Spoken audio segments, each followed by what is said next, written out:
बच्चों नमस्कार। बच्चों हम लोग कक्षा 9वीं गणित में इकाई दो पढ़ रहे हैं। बच्चों बीजगणित पढ़ रहे हैं और इस बीजगणित के अंतर्गत देख रहे हैं वास्तविक संख्याएं, परिमेय और अपरिमेय संख्याएं, real numbers, rational and irrational numbers. और इसमें आज देखेंगे बच्चों प्रश्नावली 2.1। तो चलिए चलते हैं प्रश्नावली 2.1 की ओर।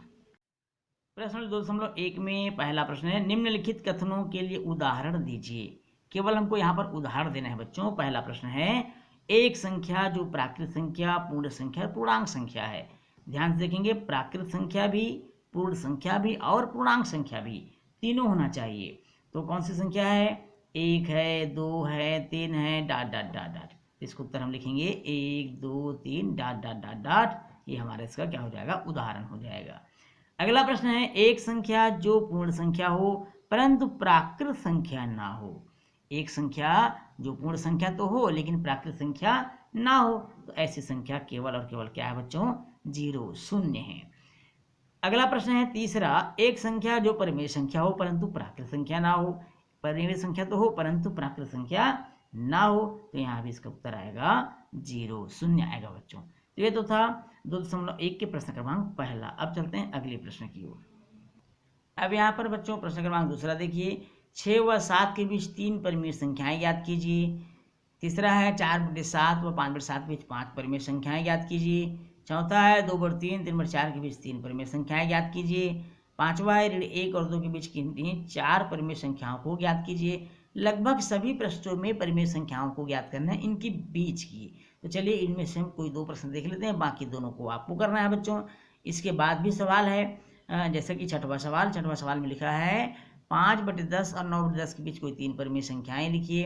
5/10 और 9/10 के बीच कोई 3 परिमेय संख्या लिखिए। यहाँ भी परिमेय संख्या ही हमको मालूम करना है। सातवां सवाल है 7/3 और 7/3 को संख्या रेखा पर दर्शाए। यहाँ से प्रश्न दूसरा है, बदल गया, लेकिन दूसरा से लेकर छठवां तक लगभग सेम सवाल है। तो ये दूसरा से छठवां तक हम कोई 2 सवाल हल करते हैं बच्चों, बाकी सवालों को आपको करना है। तो चलिए चलते हैं प्रश्न क्रमांक दूसरा की ओर। दूसरा प्रश्न है, 6 व 7 के बीच 3 परिमेय संख्याएं ज्ञात करना है। 6 व 7 के बीच हमको 3 परिमेय संख्याएं मालूम करना है बच्चों। कितनी परिमेय संख्या मालूम करना है? 3 परिमेय संख्याएं मालूम करना है, ज्ञात करना है। तो 6 को हम 6/1 लिख सकते हैं, उसी प्रकार 7 को हम 7/1 लिख सकते हैं। अब चूंकि परिमेय संख्या हमको मालूम करना है, तो क्या करेंगे? 3 परिमेय संख्या मालूम करना है, तो 3 से ज़्यादा 4, 4 का हम ऊपर नीचे गुणा कर देते हैं। 6 × 4, 1 × 4, इसी प्रकार 7 × 4 और 1 × 4, ऐसा हम इसको लिख लेते हैं। 6 चौक 24/1 हो, 4 एकम 4 हो जाएगा बच्चों। इसी प्रकार 7 चौक 28/4 एकम 4। ये इस तरह से हम गुणा कर लेते हैं। गुणा करने से क्या होगा बच्चों? इनके बीच की संख्या हम आसानी से ज्ञात कर सकते हैं। अब देखिए 6/1 अर्थात 6 और 7 के बीच हम चलते हैं, तो 6/1, इसके बाद 24/4, 24/4 हो गया बच्चों। 24/4 से बड़ा होगा 25/4, इससे बड़ा 26/4, इससे बड़ा 27/4 और 28/4, और ये हो जाएगा 7/1 के बीच। अब हमको इनमें से कोई 3 परिमेय संख्या लिखना है। कौन कौन सी 3 लिखना चाहेंगे आप? कोई सा भी 3 लिख लीजिए बच्चों। मान लीजिए हमने लिख लिया 25/4 को लिख लिया पहली परिमेय संख्या। कोई 3 परिमेय संख्या आपको लिखना है, कोई 3 परिमेय संख्या। अब मान लीजिए हमने लिख लिया 25/4 को, 25/4 को लिख लिया पहली परिमेय संख्या। दूसरी परिमेय संख्या मान लीजिए हमने लिख लिया 26/4 को। तीसरी परिमेय संख्या मान लीजिए हमने लिख लिया 27/4 को। ये हमारा क्या हो जाएगा बच्चों?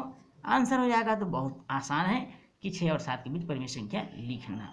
तो चलिए चलते हैं अगले प्रश्न की ओर।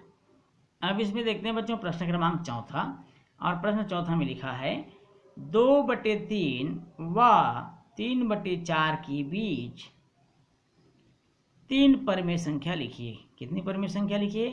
3 परिमेय संख्या हमको ज्ञात करना है। अब 2/3 है, 3/4 के बीच हमको 3 परिमेय संख्या ज्ञात करना है, अर्थात 3 से ज़्यादा अर्थात 4 का गुणा हम दोनों परिमेय संख्या के अंश और हर में कर लेते हैं। 2/3 के अंश और हर में हम 4 का गुणा करेंगे, तो ये हो जाएगा 2 × 4, 3 × 4। ये सबसे आसान तरीका बता रहा हूँ बच्चों आपको परिमेय संख्या ज्ञात करने का। 4 दूनी हो जाएगा 8 और ये 4 तिया हो जाएगा 12। इसी प्रकार 3/4 दिया हुआ है, इसमें हम देखेंगे 4 का गुणा करना है, तो 3 × 4/4 × 4, 3 चौक हो जाएगा 12 और ये हो जाएगा 4 चौक 16। अब यहाँ पर ये देखिए बच्चों, इनका जो अंश और हर है इनका, इसके बीच में क्या क्या निकलने 12 के रूप में लिखेंगे और 12/16 के रूप में लिखेंगे। तो क्या क्या हमको मालूम हो रहा है, हर तो बराबर है ही नहीं इसका, तो हर को भी आप पहले बराबर कर लीजिए तो ज़्यादा अच्छा होगा। और हर अगर बराबर नहीं है तो इसमें आपको समस्या हो सकती है। तो सबसे पहले हर को बराबर करना है।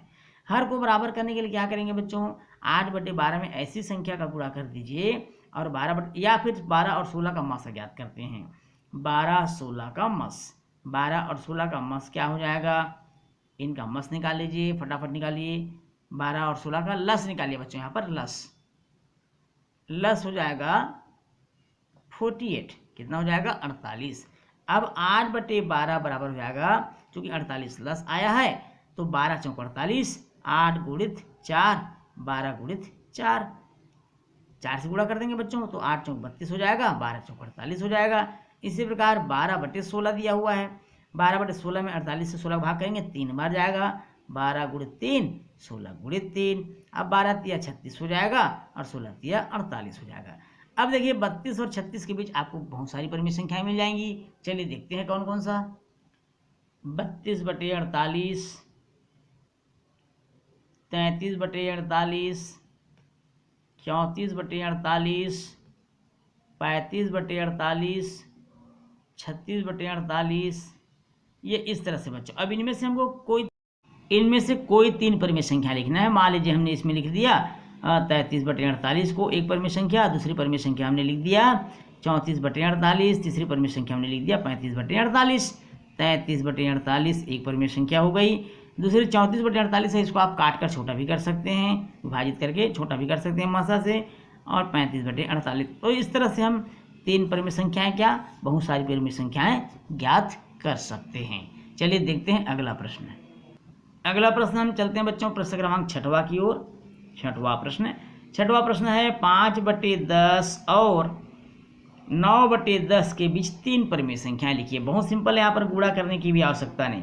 5/10 के बाद क्या हो जाएगा बच्चों, इसके बीच 6/10, 7/10 और 8/10, फिर 9/10 आता है। ये 3 परिमेय संख्या आपने लिख लिया है। इसको आप इसको सरल कर लीजिए, 2 तिया 6, 2 पंचे 10, पहली परिमेय संख्या हो गई। 7/10 विभाजित नहीं होगा। इसी प्रकार 2 चौक 8, 2 पंचे 10, ये 3 परिमेय संख्या हमने क्या कर लिया, ज्ञात कर लिया। तो इस तरह से विभाजित करके उसको छोटे रूप में भी लिख सकते हैं, सरल रूप में भी लिख सकते हैं। तो इस तरह से 3 परिमेय संख्या बहुत आसानी से ज्ञात कर सकते हैं। अब यहाँ पर देखिए बच्चों, दूसरा सवाल हमने देख लिया। दूसरा सवाल बनाने के बाद हमने देखा चौथा सवाल और 6वां सवाल। बाकी के जो सवाल है 3रा और 5वां, इसे आपको करना है बच्चों, या फिर क्या रहेगा, होमवर्क रहेगा। अच्छे से इसको करिएगा, दिक्कत हो तो कमेंट्स करके बताइएगा। अब हम चलते हैं प्रश्न क्रमांक 7वां की ओर। 7वां प्रश्न है 7/3 और 7/3 को संख्या रेखा पर दर्शाइए। चलिए इसको संख्या रेखा पर दर्शाते हैं, प्रदर्शित करते हैं।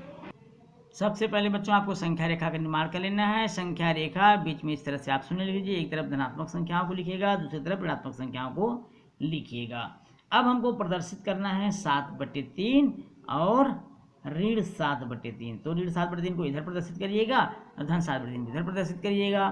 तो मान लीजिए यहाँ पर आपका आता है 1/3, ऋण में 2/3, 3/3, 4/3, 5/3, 6/3, 7/3 और 8/3। इस तरह से आपका आता रहेगा बच्चों। जब सबसे पहले 1/3 के बाद 2/3 आएगा, 2/3 के बाद आएगा 3/3, तो यहाँ पर आ जाएगा ऋण 1। फिर 4/3 आएगा, 5/3 आएगा, 6/3, जहाँ पर 6/3 आएगा बच्चों ऋण में, वहाँ पर हो जाएगा ऋण 2। 7/3, 8/3, 9/3, कुल मिलाकर यहाँ पर हो जाएगा ऋण 3। तो इस तरह से आपको प्रदर्शित करना है ऋण 7/3 तक का यहाँ पर बच्चों।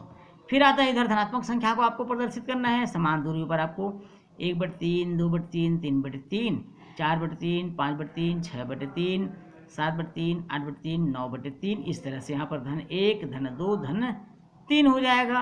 अब यहाँ पर 1/3 को प्रदर्शित करेंगे धनात्मक में, फिर 2/3, फिर यहाँ पर 3/3 आ जाएगा, फिर 4/3, 5/3, 6/3, 7/3। तो इस तरह से आपको धनात्मक संख्याओं को प्रदर्शित करना है शून्य के दाईं ओर, और ऋणात्मक संख्याओं को प्रदर्शित करना है शून्य के बाईं ओर। तो इस तरह से आप संख्या रेखा पर बहुत आसानी से उसे प्रदर्शित कर सकते हैं, दर्शा सकते हैं। बच्चों इस प्रश्न के साथ ही आज का क्लास हमारा यहीं समाप्त होता है। वीडियो अच्छा लगे तो वीडियो को लाइक और शेयर करिएगा। चैनल में नए तो चैनल को सब्सक्राइब करना बिल्कुल नहीं भूलिएगा। तो बच्चों आपसे फिर मुलाकात होगी अगली क्लास में नए प्रश्नों के साथ। तब तक के लिए नमस्कार।